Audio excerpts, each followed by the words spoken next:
Hey everyone, it's March 31st.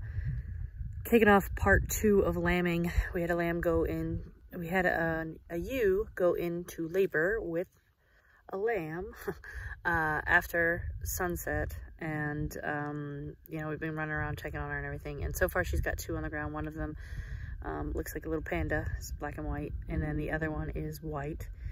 And we're just kind of hanging out and checking on her. We also switched them into a bigger paddock this afternoon to so that they could get more grazing in and spread out a little bit more. So we've been kind of moving everything around, getting everything set up, kind of deciding if we feel good about it. We've got our livestock guardian dogs spaced out where we feel pretty good about, you know, their territories and where they're at and everything like that. So just waiting to see if this one has any more or not.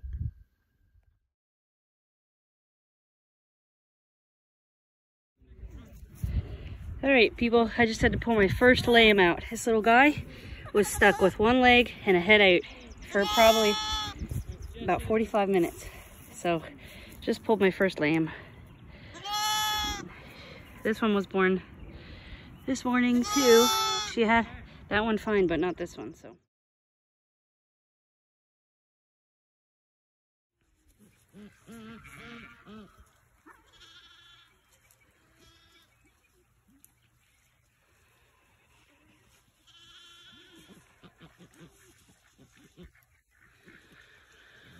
Hey everyone, it is April the 2nd, sunrise. And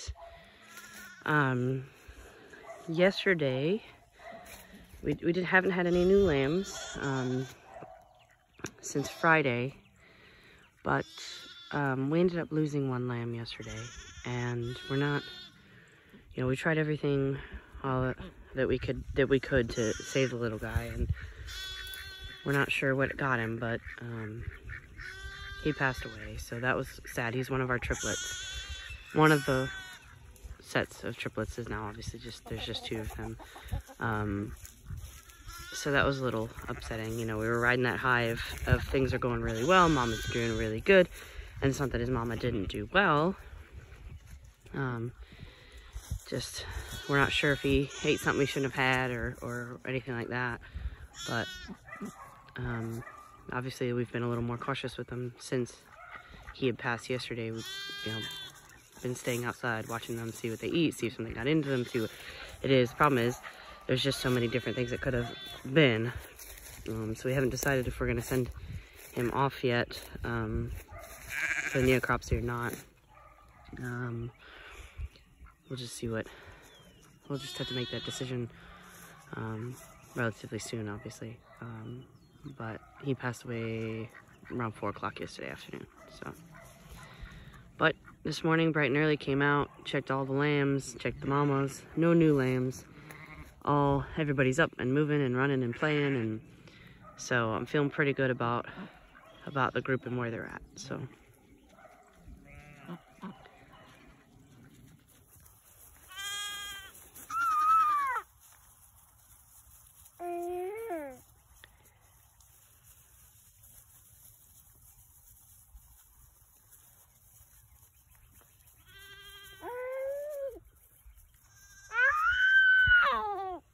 Cute.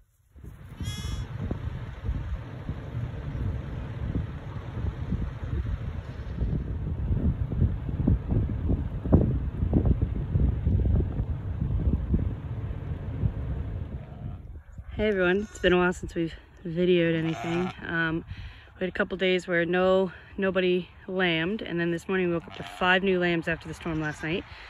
This mama has 3. Her little one, Marcus is bringing that. She had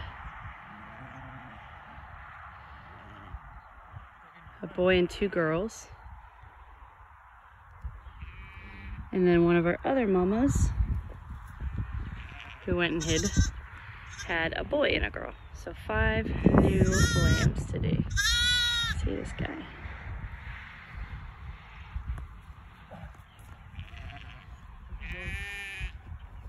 So that puts our lamb count to 33 lambs, and we still have 8 mamas left to lamb. So see what happens.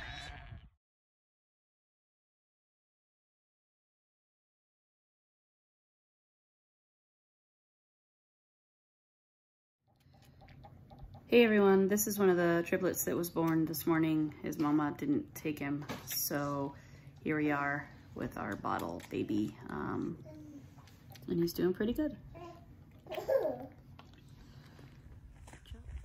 Hey everyone, it's April the 7th, and we had 1 new lamb last night, or this morning, I guess I should say.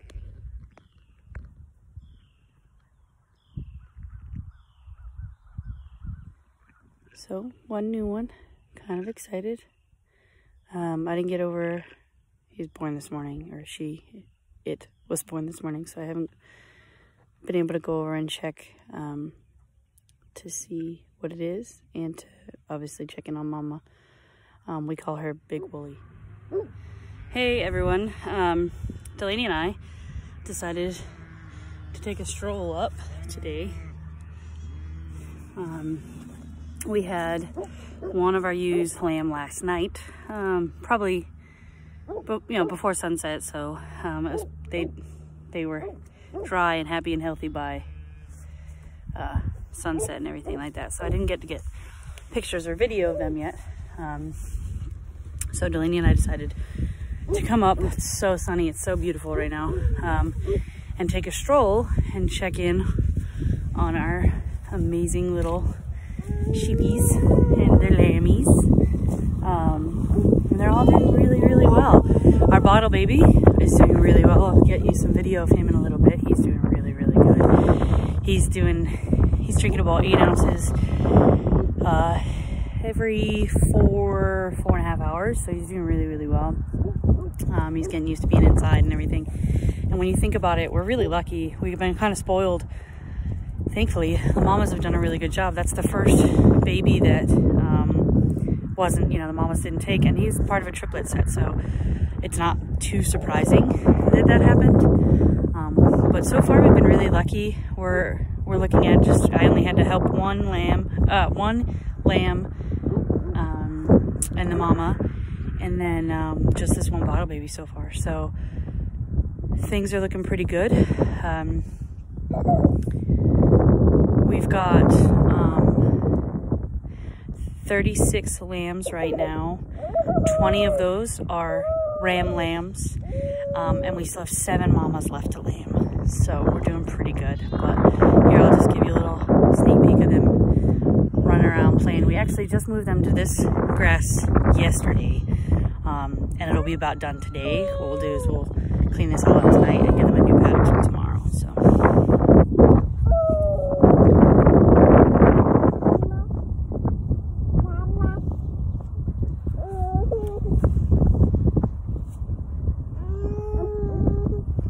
You can kind of see this is also where we've had the pigs root up a little bit too, because the goal is we're going to seed some wildflowers over here after we're done with the grazing for the time being. So they've tilled everything up for me, which is good. So these babies are just looking for their mamas. We'll just take a walk. Just go down here.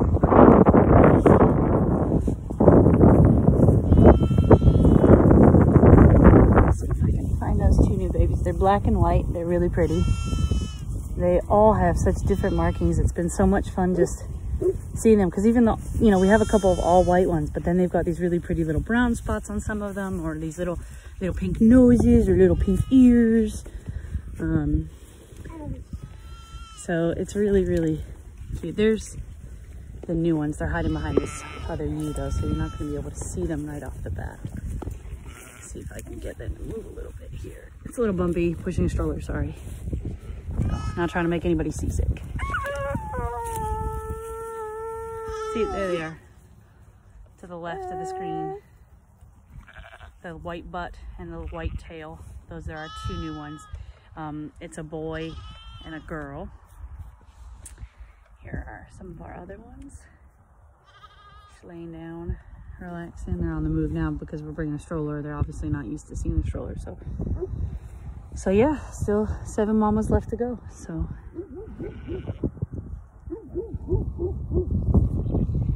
all right, so I just came up here to check everybody, and I didn't realize this mom was laying down. She's lambing. How silly am I? I came over to check she was okay, and then boop, they're babies. So she lambing, so that's 2 new ones right now. Look at that. Good job, Mama. Good job, Mama Bear.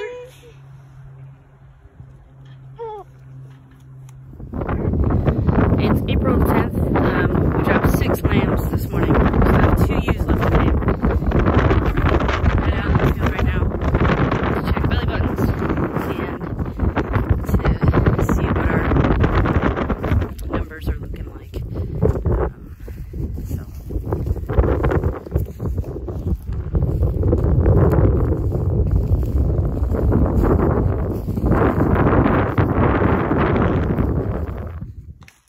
Okay, it is April the 13th. We've compiled all of our data. We are going to go over all of this. We still have 1 ewe that may or may not be pregnant. We think she is, but we've had our REM effect, so she could go anywhere in the next 17 days. So we just wanted to start looking at our data that we've collected. So you can see my spreadsheet here. We've got the date that they delivered. Then we've got how many ewes delivered on that date, then how many lambs were born, how many lambs survived, how many lambs born per ewe, and our mortality rate.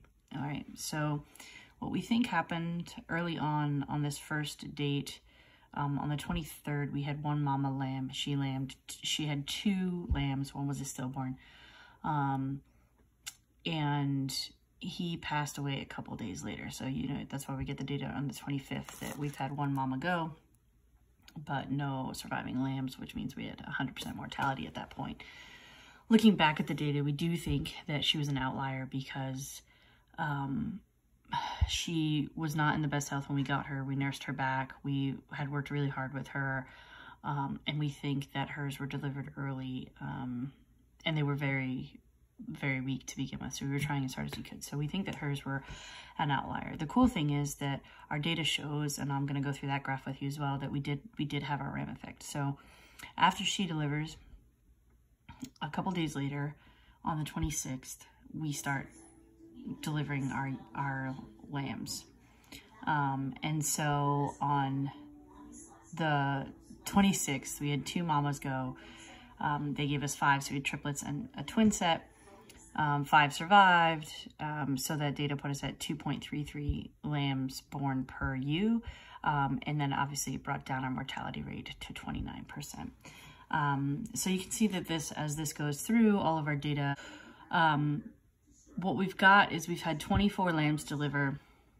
I'm sorry, we've had 24 ewes deliver, and we did not take out, for this data, we actually did not go through and take out what we thought was our outlier with our first mama. So this includes her and her 2 stillborns, or I'm sorry, her stillborn and then her baby that passed later. But anyway, so we've had 24 mamas go. They have given us 49 lambs, 45 had survived. So on top of this data, we also lost 2 other lambs. They were both part of triplet sets. So we've learned a valuable lesson in that from now on, we will pull one of the triplets from the sets. One of the mamas out there is still doing really, really well with it, but I think it just gets a little overwhelming and they get a little bit more demanding. And so, we lost 2 from triplet sets that just grew weaker, and it happened pretty quickly. And it wasn't something that we noticed. You know, it wasn't, oh, she looks weak, keep an eye on her. It was just like a very sudden thing. And so we're going to pay much more attention to our triplet sets from now on and start pulling one of the triplets as a bottle baby. Or, you know, in the ideal situation, finding another mama that might be able to raise it if it had a single. So, you know, our lesson learned on that. So we have 45 lambs on the ground right now. So we averaged in our lambing season 2.04 lambs per ewe, which our goal had been about 1.5. So we did really well. We're really, really happy with that.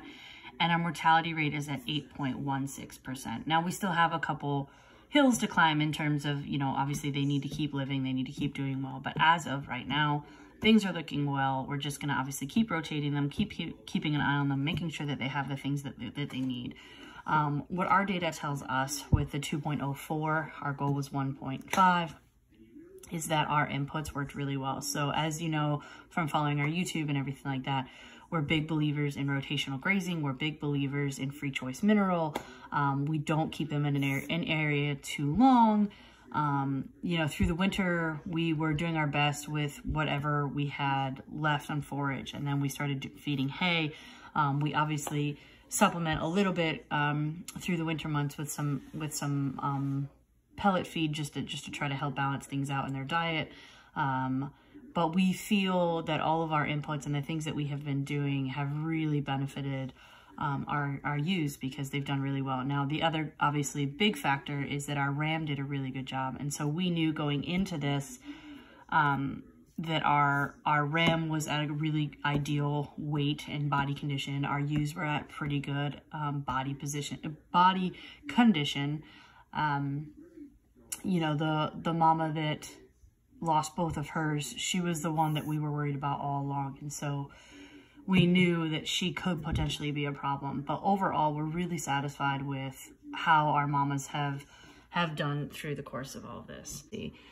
This is our overall data for lambs born per ewe. So, you know, when we were having those triplets and things like that, you know, the data was very high. We were super excited about that. Obviously, we started having some mamas. We only had a couple mamas with singles.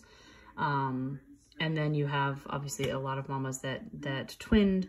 But overall, we're pretty happy with how this has shaken out. The flip side to all of that data is all of this data that I've collected. And what I'm going to do with all of this is I'm going to compare this. We're going to accelerate lambing. So we're going to lamb again this fall. My hope is to compare this data to our fall data because I'm really interested in tracking and tracing our mamas and what they produce and, you know, what they're looking like and things like that, because there's just not as much known about sheep. Because the cool fact is that if you run a line long enough, just through a couple of generations, so, you know, it could be 3 years, it's adapted so much to your environment and towards your techniques and what you're doing that it really is very different than Joe Schmo down the street. And so I'm really interested in seeing our data for our sheep, for what we're doing, the management practices that we have. And I really want to know, for instance, number 33 had twins. So I'd like to see if she twins again, because they say that they carry a gene for carrying multiples. So I want to see if she'll twin or triplet again. I want to see if she throws 2 rams again. You know, is that a factor in things too? Is it not? Is it just random? You know, I'm interested to see about that data. And then I'm also really interested to see what they end up looking like comparative to their siblings that are born before them. You know, the really funny thing about our flock is that we have some brown ewes in the mix, or colors, you know, spots of brown and things like that. And we've only had one real lamb that was brown. And otherwise, we're pretty straight on target for whites and black and whites. Maybe a little itty bitty bit of brown, but no like brown like our ewes are. So I'm really interested in seeing how the colors come out and how that works. And I'm sure that you've looked at our names here and you've kind of laughed a little bit. And so we're also in the process of figuring out how we want to re-tag, so that everybody has a tag and not just a name or a part of them that is identifiable. But yeah, so I'm really, really interested to see this data compared to our fall data. But as of our last lambing, we have 18 ewes and 27 rams. Those 27 rams are destined for market. We may keep 1 or 2, just depending on as they grow, what we decide we need for our flock management. But as of right now, we're not planning on keeping many of them back.